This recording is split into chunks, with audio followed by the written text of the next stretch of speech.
What's going on, Badger Nation? Welcome to the PPC Den podcast, your home of the world's first and longest running podcast on Amazon advertising. Your place to make Amazon advertising a little bit easier, a little bit more profitable. So let's have some fun today. I have my very good friend, Brent from AMZ Pathfinder. Brent's been on the show many a time. And this episode, we did something really fun. We did some reflection about what are our personal New Year's resolutions to become better Amazon PPC-ers in 2023. So I'm constantly evaluating my own skills, my own knowledge gaps. What can I do better, more efficiently? And that's what we do here on the show. I hope you enjoy it. You can get all of our episodes at adbadger.com/podcasts, and you can get some nice bonuses in the description of this video. Have a good one, and I'll see you in this episode. I've launched campaigns and picked keywords. I've got my bids, set placements too, and bad mistakes. I've made a few. I've had my share of broad keywords, but I've gone through.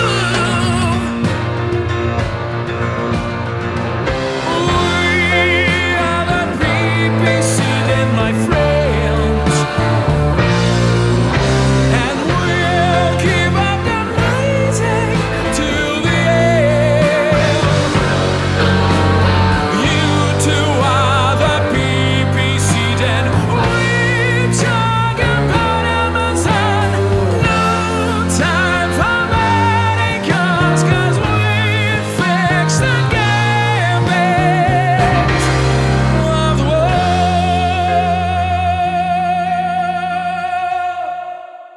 Brent, it's that time of year, flipping over the calendar page from 2022 to 2023. Does 2019 feel like last week for you? It kind of does in some ways, and then I look back on the arc of my life, and I'm like, my God, that was a tremendously long time ago. That was I a think about long all the time. afternoons we spent inside, locked down, but we're past that now. No, Zen, moment of Zen. We're moving Moment onward. of Zen, new year, new you. Exactly. You know what we decided to do with today's episode? You know, I hate the word guru. I do not consider myself a guru.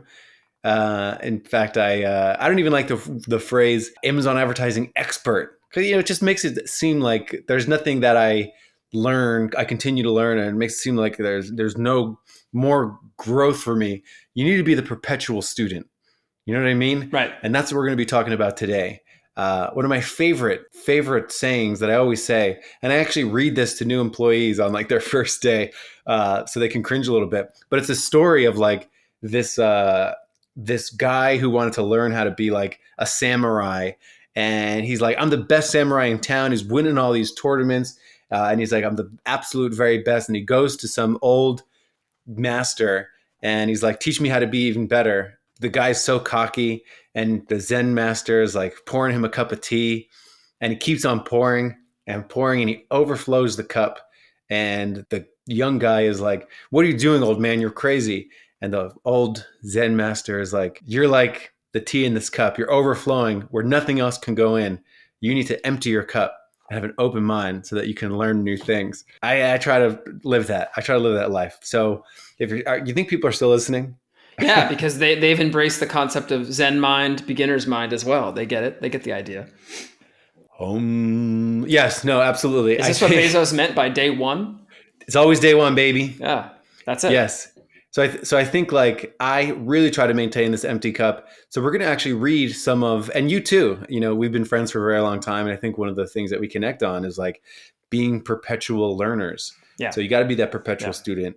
So yeah, we're going to talk about our own Amazon marketing resolutions, things that we want to do better when it comes to Amazon advertising. And hopefully it inspires you to do some reflection as well. Maybe you have similar resolutions. And I think all of these things are things that we kind of do a little bit already, but I wouldn't give myself an A+ in some of these areas. And I want to improve on these areas going into 2023. Exactly. Yeah. Let me speak to that for a second. It's like, many of you listening to this who are business owners probably understand this too, but in business, there's always like several fires that are burning in the house at one time. And some of the fires have the capacity to burn the entire house down. And some of the Yeah. other fires are just little fires that are in a corner and they're just whatever. You can ignore them for a while. Some of the things on this list for me are like small fires. And I'm like, I keep meaning to put that out, but it's not going to burn the house down. I'll just leave it there for now. And it means I don't have enough time or mental energy to devote to that particular thing and like sink myself into it properly. And so that's usually why those little fires are still extant, burning around the house. Yes. So with that, let's transition into my New Year's resolutions for Amazon PPC. Artie, my first one is something that I do, I want to say periodically, but I don't do it enough. And I always find massive value in it when I do it. So I almost want this to be a monthly cadence for me for any account I'm involved in. I'd love this task. So I've talked about this task before, which is time versus time comparison, where basically you look at your campaign performance in November on a per campaign basis, and then you look at your campaign performance in October on a per campaign basis, and then you just see where the percent movements were. So like you could see what campaigns gained the most clicks or lost the most clicks, what campaigns gained the most orders or lost the most orders, what was the ACoS for these campaigns in November, what was it in October, track the movement, which ones had an increase in ACoS or decrease in ACoS. And you can do that for some of those core KPIs. And I always learn so much every single time I do it. I almost only do it as like, is there a problem? Like, is the ACoS increasing too much? Let's pinpoint that. So I use it sort of as a more like emergency tool, like in the case of a fire, break glass type thing. But I feel like it's valuable all the time.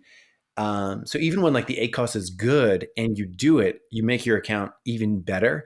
So I want to reframe how I think about this task and actually turn it into part of sort of my monthly reporting, almost as a way to like analyze movers and shakers more regularly.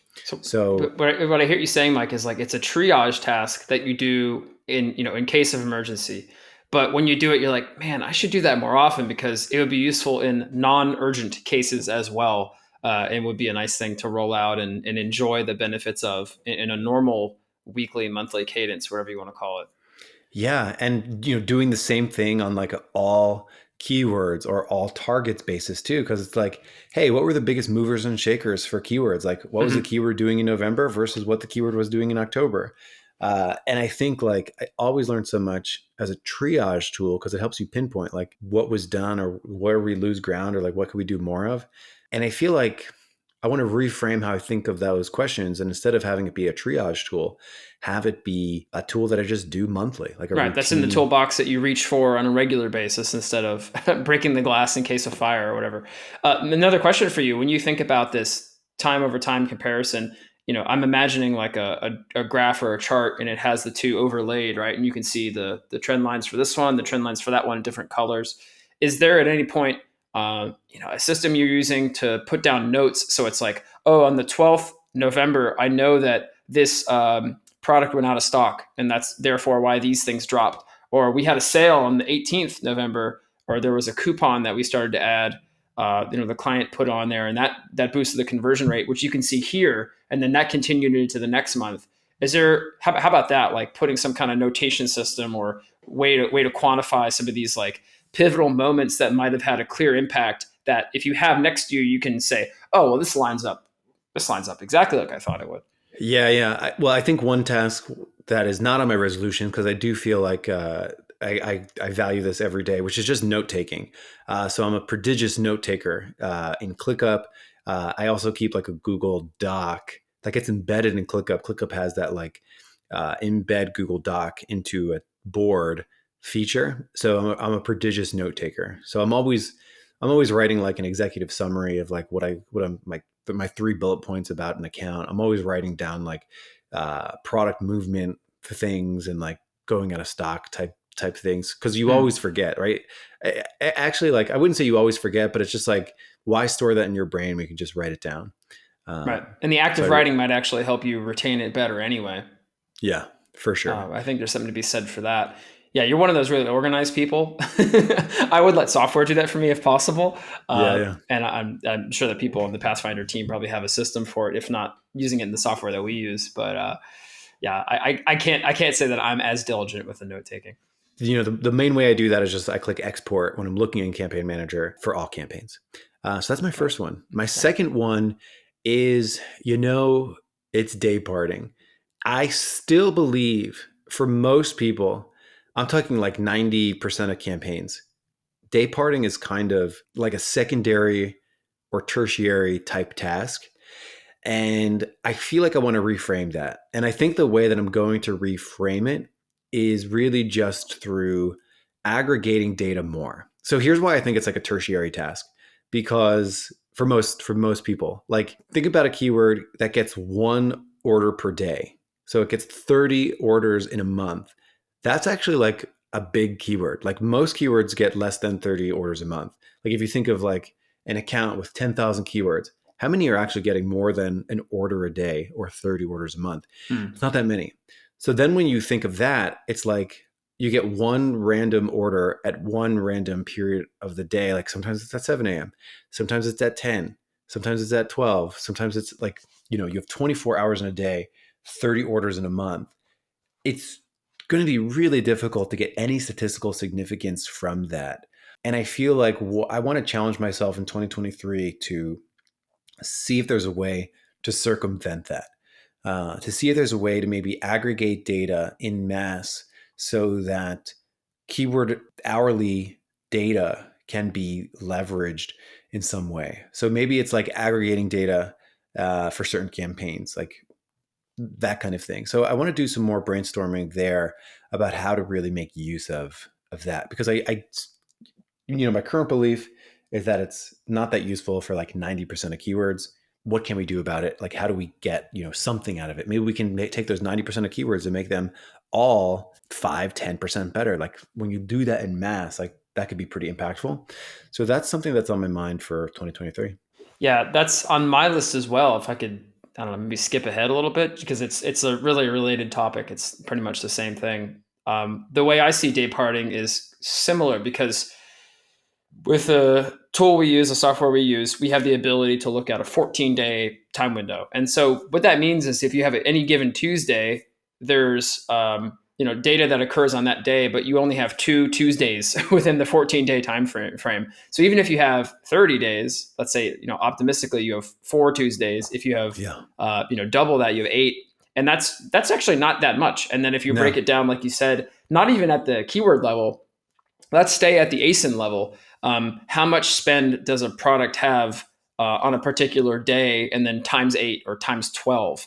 And that's the data that you're going with if you're going to make changes to your bidding setup. Let's just stick with bidding setup for now because we're looking at like conversion rate on time of day. Like let's stick to that as our use case because there's actually not that much data. Like maybe it has a couple $1,000s across all of that. And is that enough to really make confident decisions?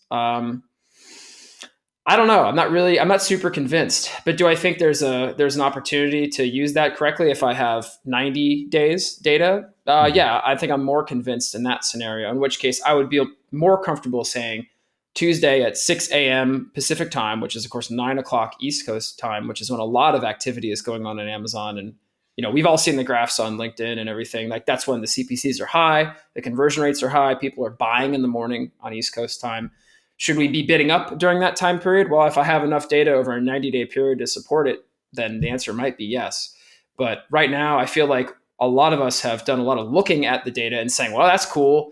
We see how the trends all look. I mean, the graphs are starting to all look the same in a way, aren't they? It's like, okay, we know that it's expensive in the morning. We know that later in the day, the CPC is lower. We get it. We all get it.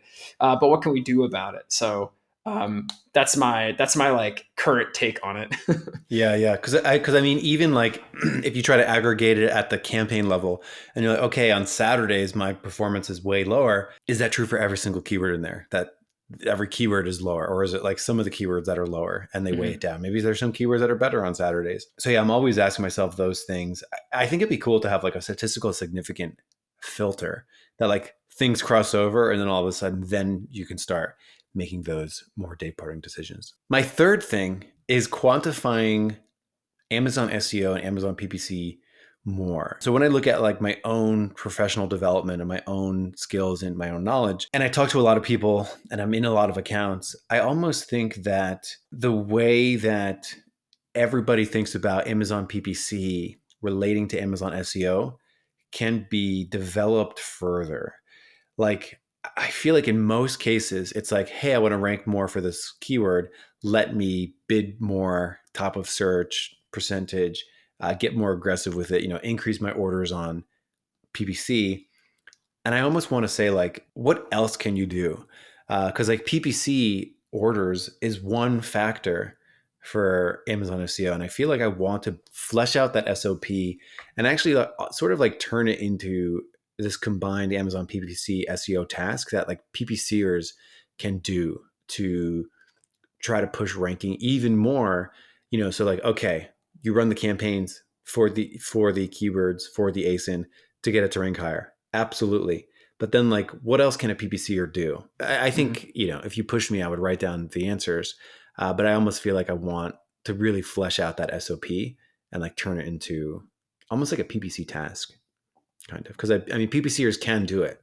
Do you think it's more of like a combined arms approach? Because you're saying like there's SEO and there's PPC, and those two things are necessarily mated together. So it's like, if we're really getting serious about particular keyword X, does that mean we have to make this, like necessarily we have to make changes to elements of the listing itself in conjunction with the advertising push, respecting some kind of rules based on like, oh, the conversion rate has to be really high? That's an open question. I don't know the answer to it, but I'm just putting it out there. Like, is that what that means? Because if so, that means that you're going to have to really coordinate with a client, or you as a business owner are going to have to think carefully about pushing all those things at the same time. But then you introduce another thing, which is like, well, there's so many variables that I changed. Which one of them actually was the ones that led to the outcome that I wanted? Because I did get there.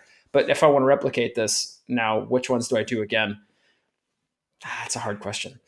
Yeah, and that's where sort of the resolution comes in. Like a sort of challenge to myself is sort of like, because in PPC, I've spent so much time on PPC that like I know what levers to pull on to try to influence performance in a particular way, and I feel like fleshing it out more in Amazon SEO to sort of extend that would also help me as a overall Amazon search marketer. Mm-hmm. That's sort of how I'm thinking about it. My fourth one is to better quantify Google Ads to Amazon listings. Work with, several people doing Google Ads to Amazon listings. And overall, I like it. It's almost like doing Amazon PPC for SEO purposes, where like you it helps in some way. And sometimes it's specifically difficult to pin down. And I feel like I want to do more quantifying of like fleshing out that report of what that looks like and piecing it together and trying to get as close as we can. Maybe it's binary. Maybe it's just a simple binary, like did running Google Ads boost organic ranking? Mm-hmm. Did running Google Ads just sort of binary, plus or positive. I'm sorry, positive or negative. And I feel like that can be done. I just haven't done it yet. I don't have too much to say about this one, except that there might be tools out there to help you with it, or you might have to build something from scratch. I think it's probably built something from scratch. Right. Yeah.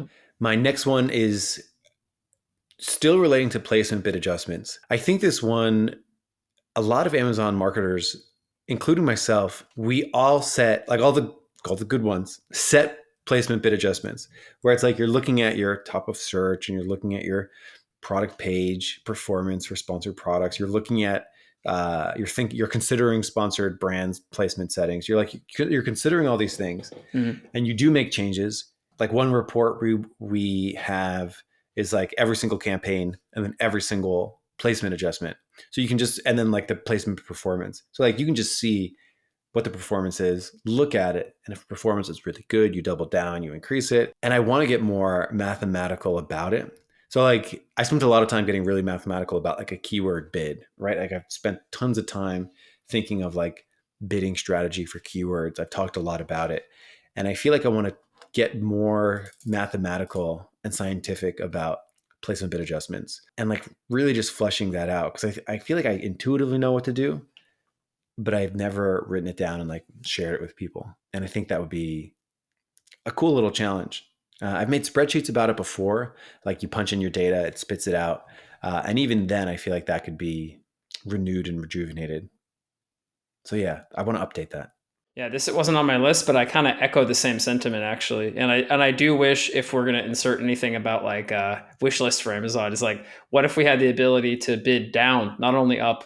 Oh Because boy. we still have the ability only to go up. It only goes up, but there's no down. There's no down Oh knob. boy. Or placement settings per keyword. Right, instead of at the campaign level, right, which is still we still have. Yeah, so there's some Yeah. limitations there that may make that tough still in 2023, unless some changes come along. Yeah. I've never articulated. I've had several episodes of this podcast talking about placement settings, like how to set them and like build little calculators. Mhm. But I feel like I want to renew that because I think it's been like probably a year since I've actually looked at it and revitalized it for 2023. Yeah, I can see the blog post now. 2023 update. Nothing has changed at Amazon, but our way of thinking about it has. Yes. Yeah. And my last one is more time networking in a moderated and facilitated group to like accelerate my own learning. You know, I do a lot of independent thinking. I talk to a lot of clients. I talk to a lot of friends. You know, you're included in that, talking about Amazon advertising. And I feel like I want to go even harder with the sort of like, let's learn together. And I feel like, you know, you have Facebook groups, you've got social media. You know, I've been members of like professional groups before that were like moderated and structured, and I got so much value out of it. So I'll probably throw throw our own party, which is like, hey, let's like have really high level structured conversations about Amazon PPC. Yeah. And I encourage the audience actually to think in your own life, not only with Amazon, but other things. When you need advice about something, or you're wondering about something, or you want to bounce ideas that you have off of someone whose opinion you respect and you know their work and you value it, you typically will go to them or go to a group where you have a setting with them. And it doesn't necessarily need to be a public forum. I mean, there's great interactions that occur on social media, no doubt. But you probably will send someone like a message directly on your platform of choice and ask them, or there's a small group chat you have with like friends, or maybe you and a bunch of friends talk about real estate or something, and you have a group chat with 7 people. Like these are these kind of closed spaces. And I've heard some people call it like dark social, Mike, where it's like Discord channels, Slack, in the sense that it's social, but it's not open on the web. And that's because you have a very high noise to signal ratio, right? So it's all quality in there. There's not like a lot of just static. So I would encourage everyone to think to those interactions that they have in their own life. Because I know when I think about that stuff, I'm like, oh, if I have a question about this, I'll ask this friend who has a marketing agency. If I have a question about this, I'll ask this guy who works in an SEO company high up. If I have a PPC thing, I'll often come to Mike or select a few other people that I want to talk to at a high level. Or maybe it's something we talk about internally at Pathfinder too, because we have our own little brainstorming session, as I sure every one of these like ad agencies does. So yeah, finding a space for that and making an intentional, setting aside time to do it is, I think, something that I can also get behind. I agree with that one, Mike. That's a good one. Alrighty, Brent, let's turn the tables on you. As you get into 2023, what are some things you want to refine about your own Amazon marketing processes? Sure. The first one here is actually really easy. It's because I have this like guilty feeling about it. So that usually means that I need to pay attention to it. Yeah. Experiencing some guilt. This is not a therapy podcast, but I'm going to put it out there anyway. So search query performance report. This is something that you've done a bunch of episodes about. Just like this last week, we got the ability to hit the download button and actually like export it, which I know is a much requested and even, hacked around in order to get the feature type thing, right? People were building Chrome extensions and using all these ways to pull it out of there. I know that some people in the Pathfinder team are using this, but I myself feel like I am lagging. I do not have the know-how to jump into this as much as I would like. And I think it's actually one of the most exciting things because it starts to contextualize a larger question for Amazon advertising, which is like, why are we doing this in the first place? And it's to understand how we can grow market share and improve like this so-called share of voice idea. And so those two things are kind of interconnected. We want to understand market movement. We want to understand what impact ads are having like overall, because, running ads for performance marketing is great. And then eventually, as we start to push more and more into what I would call like brand spend, which is a little bit harder to quantify, it is more like middle, top of the funnel. This question of market share, which search query performance can help us solve, starts to become a little bit more interesting because it gives us some answers to that challenge, if you will.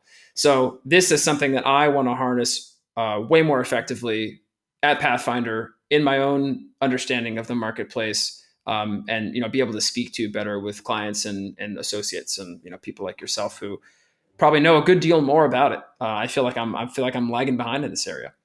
Oh yeah, it was. I think it's one of my favorite, if not if not the favorite thing that we've got in 2022. So yeah, that's a good one. How about your next one? Yeah, my next one's actually one of yours. So the day parting and budget allocation. But we talked about day parting. I won't dwell on that too much. The other thing that's maybe overlooked with AMS is budget allocation. So it's also designed to be a tool that's giving you, if I'm understanding this correctly, real time feedback on budget allocation. So we all experienced something a couple weeks ago, which was a total disaster of Black Friday, Cyber Monday, and Amazon's reporting basically like exploding, not really working at all, if you will, for a brief period of time. And the struggle with that was this: there is, campaign budgets that you set, and Amazon was still adhering to those, but the way that they were reporting it was they weren't reporting it at all, or it was just like static. I've talked to a lot of people in our space, like who are, agency owners or work high up at companies, and they basically have all the same experience, right? So what is interesting about AMS is I thought that it was a solution to one of these problems, which is that, things are going really well on Black Friday, Cyber Monday period, and you're checking out the campaigns, but we all know that the budget is not updated in like real time. Well, with AMS, part of the promise is it's push notifications through the API that will come to you in real time. And if you have software or you're integrating it yourself, you'll be able to actually use that and say, oh, wow, this campaign, we don't know all the sales data yet because, of course, there's attribution, should take 24, 48 hours. But we can tell that sales are doing very well today. We have a lightning deal on or a prime exclusive deal. We probably want to keep the budget going. So we just got a notification. We should get in there and increase it again. And so I want to make sure that we are, during these tentpole periods and times when traffic is really high on the platform, are using this aspect of Amazon Marketing Stream properly. And we haven't done that yet. So like not at all. So that's something I'm really kind of keen about. Yes. A little note about Amazon Marketing Stream, because not a lot of people know this. There's still a data delay in Amazon Marketing Stream. Even I'm looking at the docs here. Initial click data is available within 12 hours of an ad click, and will be validated within 72 hours of the initial report. So it's definitely faster, but I do feel like it's not like the ultimate answer. And I don't know why it is that way, but like even Google Ads, which has like been developing for much longer than Amazon Ads, they still have their own sort of like, they want to be able to bake in some, sort of like cover your butt type stuff where it's like, buffer where the data gets inaccurate, and then they can say like, hey, like officially we have 72-hour validation process. So like, don't pay too much attention to stuff in the most recent 72 hours, which is so tough as marketers because it's like, is it right or wrong? Yeah, like, when we're under the gun for something like Black Friday, you better believe some tense situations arising there. So honestly, like this is just something that everyone needs to work around. But yes, Duly noted. So maybe the real-time dream will never be true, but we can move towards that perfect future. We can move towards a more perfect future. Yes. Yeah. Exactly. So yes, but I moving on to your next one. Yeah, sure. So this is kind of related to AMS, but it's AMC. So not to be confused with the movie theater chain. That was a meme stock some years ago. But so Amazon Marketing Cloud, right? We currently use this for 3 clients, and I'm not going to go on a tangent about that. But what is so interesting about Amazon Marketing Cloud is we get so many interesting pieces of data that come out of it. I'll share one, for instance, I looked at just this morning. One of our clients for whom we run a sizable amount of DSP spend, but also do, sponsored brands, sponsored display, sponsored products, of course, their customer lifetime value is higher through advertising than it is organically, by a good bit, actually. And their order number is also higher by like, I think it was like about 20%, which is pretty sizable. So that means that the ad customers are like more valuable, right, from an LTV perspective. But the question that I keep coming back to when I look at this data is, wow, that's so interesting. What can I actually do to make that better? How can I take this information, harness it, and do something with it? So, one of my resolutions is to not only drill down further into the AMC data and try to incorporate it for our larger clients, which is the only ones it's really useful for, quite honestly. But actually, push on those points that are doing well and like continue to accelerate those towards the desired outcomes. Because right now we just have the information, but we don't know how to make those things sing a little bit better. That is a real challenge. I think that might take me a long time to figure out. I feel like there's a common theme in a lot of our resolutions here, which is like, this is something I do, but I want to like get better at it. And that sort of just involves building a more defined SOP about it. Right. So it's like you're using Amazon Marketing Cloud, you get insight out of it, but like maybe you haven't had a time to build the actual SOP. And I feel like that's so true about our industry, right? Where it's like things move so quickly that, there's updates over here, there's updates over there, there's updates in the in the console, there's updates in the API, there's updates in Amazon Marketing Cloud, there's updates to Amazon Marketing Stream, there's updates everywhere. Yeah.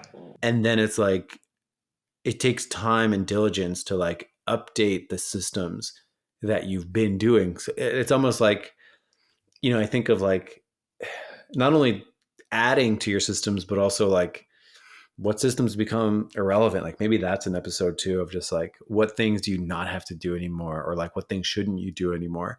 But yeah, so like a lot of these resolutions circle around like writing down and getting structured about what it is that we do, which is why like being organized is so valuable. Of like, what is your task stack when it comes to Amazon marketing and Amazon PPC? Like, what do you do over the course of a month or a quarter?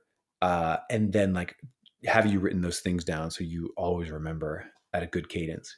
Right. Or even just using checklists. I mean, I wouldn't put this on my resolutions, but one thing I've noticed that we've done a lot this year is started to just implement more checklists. Yeah. Just, checklists are used by pilots, doctors, nurses, like everybody in the non-digital marketing world has been using checklists for hundreds of years. So what a concept. Yeah. Why are we not to use the same idea? And that's been very helpful. Yeah. Yeah. You don't have to worry about forgetting something. It's not possible to forget it if you just check it off. So yeah, I had this concept internally of like, if you haven't written anything down, you're not managing PPC. You're just doing PPC. And in order to like really manage the process, you need a plan. And if you don't have anything written down, you have no plan. That's my hot take. That's good. I like that. You're shooting from the hip. Oh yeah, that's my hot take. Instead. So that's really cool. Amazon Marketing Cloud. We said we didn't want to make this into like a wish list for Amazon, but I still get so bothered that the data is so siloed everywhere. Like, what is Amazon Marketing Cloud? Why is it over there? Can't we just get it inside our normal account? Why do sellers and vendors have different tools available to just give us all the data in one? Yeah, well, I could give you the Amazon PR answer if you want the answer to that particular question. Oh man, why? So we can just erase it from the, come on, man. Why is it, what is the official PR answer? Why the data is so siloed? Well, so there's this concept of like a data clean room, right? So what AMC is supposed to be is a data clean room, and it's supposed to be, it's event level, what they call event level data, like clicks and transactions, but it's not tied to any particular profile.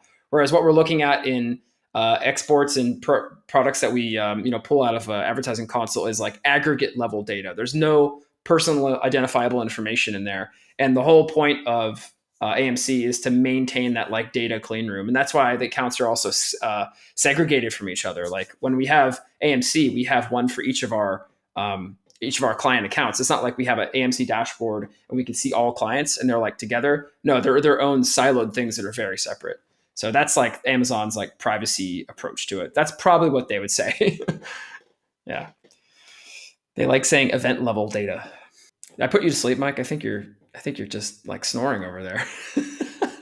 I'm unsatisfied by the answer. I didn't say it was my answer. It's Amazon's answer. I'm unsatisfied. Okay. And tell me about your last resolution. Sure. So this one I think is not like as nerdy as the couple that we've given just here, but yeah, just building and having access to dynamically updating dashboards. And a dashboard can mean so many different things. And by dynamically updating, I don't mean you have to hire a developer and pay them $1 bajillion to connect to the API and do all this. You can have someone on your team doing the data pulling and data entry. You know, I think one thing, Mike, we talked about is like, you yourself don't do the data entry. Have someone on the team do it. Make sure it's, double check it so it's all valid occasionally. But you want to have the top level KPIs in some kind of dashboard or some sort of system where you can access them as the person on top of the business and say, this is trending in the right direction. That's staying flat. This is going down. How can we go, attend to that? And you want to be able to see those top line KPI movements at a glance. So having that in an agency is nice. We use various tools to do that. I'm sure many of the people who are sellers listening to this use a whole host of tools out there. There's dozens these days, right? To see profitability, to see how your ad spend is impacting profitability, how things are trending with, let's say, margin, right? Super, super important margin. But if you have some aspects of the business that are maybe more fringe or maybe are newer features, which as we stated are coming out all the time, you might not have a dashboard built for those things yet. And so that's something that I am committed to and interested in for next year. And I encourage everyone to think about it. Yeah. Sometimes, you think of like data entry as you think it's part of the analysis of your company when really you don't have to do the data entry. Like somebody else can do the data entry. So yeah, having reports prepared and you come in and you run your analysis and you list your thoughts and you use that to inform strategy. Yeah, absolutely. So like doing more of that, right? Like, again, it's just like SOP, like who's going to fill out the form and when. That way you don't have to. Yeah, like for instance, do you think people who are SVP level at Amazon itself are preparing the data that they themselves look at on their email or, famously they don't use PowerPoint decks at Amazon, but maybe they're sent some kind of information or they log into some kind of internal analytics thing. They're not the ones preparing that data. Like someone else is doing that whose job is data engineer, data analyst. And then they're the ones who are at the top level making some of those decisions. So I encourage you to think in that manner, I guess. Brent, we've got a phenomenal list of resolutions that will make us better Amazon PPC-ers in 2023. And I'm sure there's many more things that we're going to learn, right? These are just some things that we want to evolve in 2023. So I'm stoked. And thanks so much for being a great friend and going along this journey too over at AMZ Pathfinder. Yeah, likewise. Do you have any personal resolutions?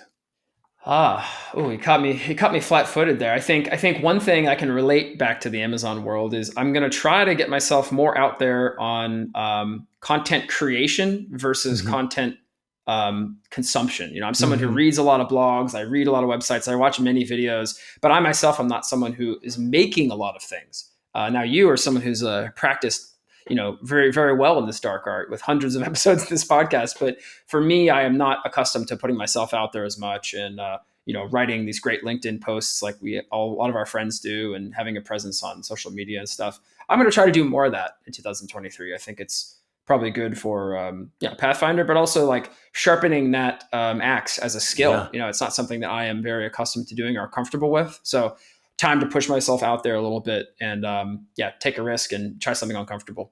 Love to see it. Yeah. Well, we'll all be tuning in and cheering on. I hope so. I hope it's interesting. Yeah. Well, Brent from AMZ Pathfinder, thank you so much for coming on the show as always. Thanks, Mike. And everyone else, I'll see you next week here in the PPC Den.